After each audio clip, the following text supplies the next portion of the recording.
ఆయన తెలంగాణ రాజకీయాలలో senior leader. ఉమ్మడి ఏపీలో వైఎస్ రాజశేఖర్ రెడ్డి లాంటి నేతలతో తలపడ్డారు. ప్రత్యేక తెలంగాణ కోసం అసెంబ్లీలో కొట్లాడారు. అలాంటి నాయకుడు ఇప్పుడు తన సొంత నియోజకవర్గానికి దూరమయ్యారన్న టాక్ వినిపిస్తోంది.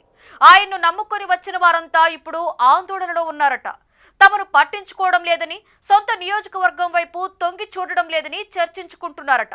తమ పరిస్థితి అగమ్య గోచరంగా మారడంతో దిక్కుతోచని స్థితిలో పడిపోయారట. ఇంతకు ఎవరా నేత, ఏంటా కథ?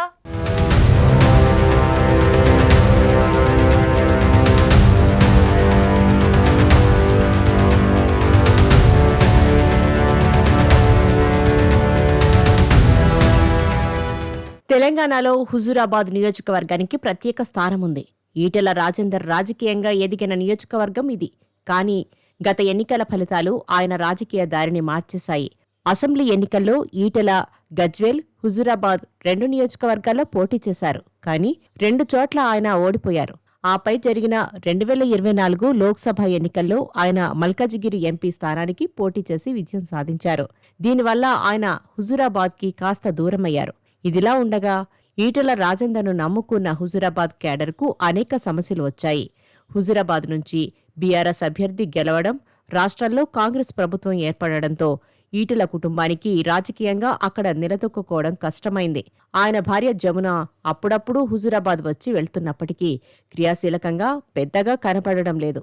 ఈ నేపథ్యంలో గతంలో ఆయన వెంట ఉన్న బీజేపీ కార్యకర్తలు, నేతలు సైలెంట్ మోడ్లోకి వెళ్లిపోయారు. అంతేకాదు, ఈటెల రాజేందర్ను బీజేపీ రాష్ట్ర అధ్యక్షుడిగా నియమించబోతున్నారన్న ప్రచారం చక్కర్లు కొట్టింది. దీంతో ఈటెల వ్యతిరేక వర్గం అప్రమత్తమై ఒక్కటై ఆయనకు వ్యతిరేకంగా పనిచేయడం, ఆయనకు ఆ పదవి రాకుండా పోయిందన్న వాదనలు ఉన్నాయి.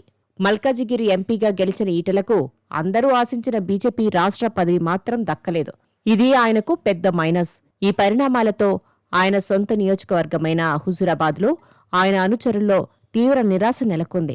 ఒకవైపు పోలీస్ స్టేషన్లు, ప్రభుత్వ కార్యాలయాల్లో తమకు సహకారం లేకపోవడం, మరోవైపు ఈటెల తమను పట్టించుకోకపోవడం వల్ల కార్యకర్తలు పూర్తి నైరాస్యానికి లోనవుతున్నట్లు ప్రచారం జరుగుతోంది. అంతేకాక బీజేపీలో వీరికి గుర్తింపు లేకపోవడం, స్థానిక కార్యక్రమాలకు పిలవకపోవడం వల్ల ఈటెల అనుచరులు విసుగు చెంది రహస్యంగా భేటీలు నిర్వహిస్తున్నట్టు సమాచారం. ముఖ్యంగా జమ్మికుంట, ఇల్లందుకుంట మండలాల్లో జరిగిన రహస్య సమావేశాల్లో ఈ విషయాలను చర్చించినట్టు తెలుస్తోంది. ఈటెల ఎంపీగా ఉన్న పార్టీ పట్ల ఆగ్రహం వ్యక్తం చేస్తూ ఆయన అనుచరులు అసంతృప్తి వ్యక్తం చేస్తున్నారు. ఈ విషయాలు రాజేందర్ దృష్టికి తీసుకువచ్చిన తర్వాత ఆయన మాత్రం ఇది సరైన సమయం కాదు, కాస్త ఓపిక పట్టండి అంటూ వారిని సముదాయించే ప్రయత్నం చేశారట. పాత బీజేపీ నేతలకే అన్ని అవకాశాలు దక్కుతుండగా కొత్తగా వచ్చిన ఈటెల అనుచరులకు మద్దతు లేకపోవడం వల్ల వారి నమ్మకం తగ్గుతుందని అంటున్నారు. మొత్తంగా చూస్తే హుజూరాబాద్లో ఈటెల రాజేందర్ ఆధిపత్యం మసకబారుతుందా, ఆయన అనుచరుల్లో నైరాస్యం మరింత తీవ్రమవుతుందా అనే చర్చలు నడుస్తున్నాయి.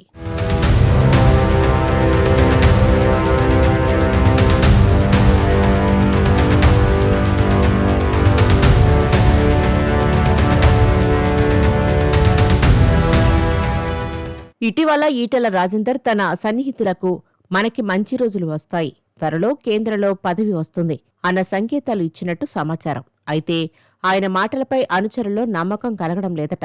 పరిస్థితి ఇలాగే కొనసాగితే మా దారి మేం చూసుకుంటాం అన్న రీతిలో వ్యవహరిస్తున్నారట. ఇదిలా ఉండగా స్థానిక సంస్థల ఎన్నికలు సమీపిస్తున్న వేళ హుజూరాబాద్ బీజేపీ కేడర్ నిశ్శబ్దంగా ఉండటం రాజకీయంగా ఆసక్తికరంగా మారింది. ఈ పరిణామాల నేపథ్యంలో వారి వ్యూహం ఏంటో అన్నది ఇప్పుడు లోకల్ పొలిటికల్ సర్కిల్లో హాట్ టాపిక్ అయింది. వేరే పార్టీ వైపు వెళ్లేందుకు మానసికంగా సిద్ధమవుతున్నారా, లేక స్థానిక ఎన్నికల్లో ఏమైనా సరే తమ పాత్ర బలంగా ఉండాలనే ఉద్దేశంతో ఈ ఒత్తిడి మొదలుపెట్టారా అనేది కొన్ని రోజుల్లో తేలే అవకాశం ఉందని అంటున్నారు.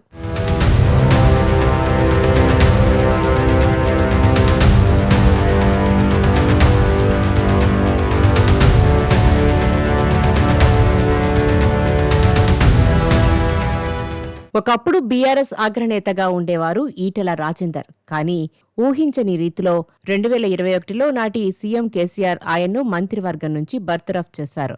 భూ కబ్జా కేసుల విచారణ కూడా ఎదుర్కొన్నారు ఈటెల. దీంతో ఎమ్మెల్యే పదవికి రాజీనామా చేసి బీజేపీలో చేరిపోయారు. ఆ తర్వాత జరిగిన హుజూరాబాద్ బై ఎలక్షన్లో 23,855 ఓట్ల మెజార్టీతో భారీ విజయం సాధించారు. ఈటెల హుజూరాబాద్లో 5 సార్లు, అంతకుముందు కమలాపూర్లో 2 సార్లు గెలిచారు.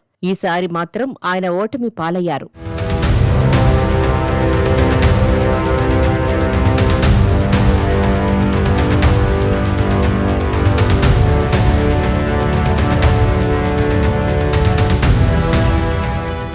ఈటెల మల్కాజిగిరి షిఫ్ట్ అవడంతో హుజూరాబాద్ బీజేపీ అస్తవ్యస్తం అయిపోయిందట.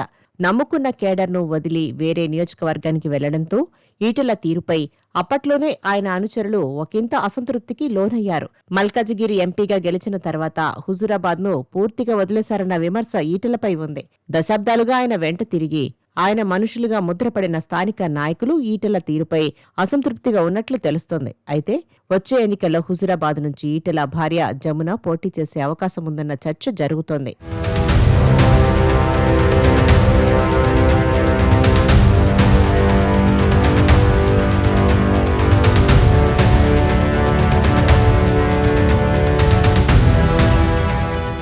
ఈటెల రాజేందర్ సతీమణి జమున కోడలు క్షమిత నియోజకవర్గంలో అప్పుడప్పుడు కార్యక్రమాలకు హాజరవుతున్నారట. శుభకార్యాలకు కార్యకర్తలను పరామర్శించేందుకు పర్యటిస్తున్నారట. ఈటెల సతీమణి జమునకి హుజూరాబాద్ కేడర్తో కొత్తగా పరిచయం అవసరం లేదు. అసెంబ్లీ ఎన్నికల్లో కూడా గజ్వేల్లో ఈటెల బిజీగా ఉంటే హుజూరాబాద్ ప్రచార బాధ్యతలను జమునే చూసుకున్నారు. ప్రస్తుతం ఈటెల పొలిటికల్గా హైదరాబాద్, ఢిల్లీకే పరిమితమవుతున్నారు. దీంతో హుజూరాబాద్ కేడర్కి అందుబాటులో ఉండేందుకు ఆయన సతీమణి జమునతో పాటు కోడలు క్షమితను కూడా రంగంలోకి దింపుతున్నారట. హుజూరాబాద్ నుంచి ఈసారి జమున పోటీ చేస్తారనే చర్చ జోరుగా సాగుతుంది. వామపక్ష విద్యార్థి సంఘంలో ఈటెలతో పాటు కలిసి పనిచేసిన జమునకి క్యాడర్ను డీల్ చేయడం కొత్తేమీ కాదు. మరి జమున ఈసారి బరిలోకి దిగితే ఈటెల స్థానాన్ని ఏ మేరకు భర్తీ చేయగలరో తేలాల్సి ఉంది.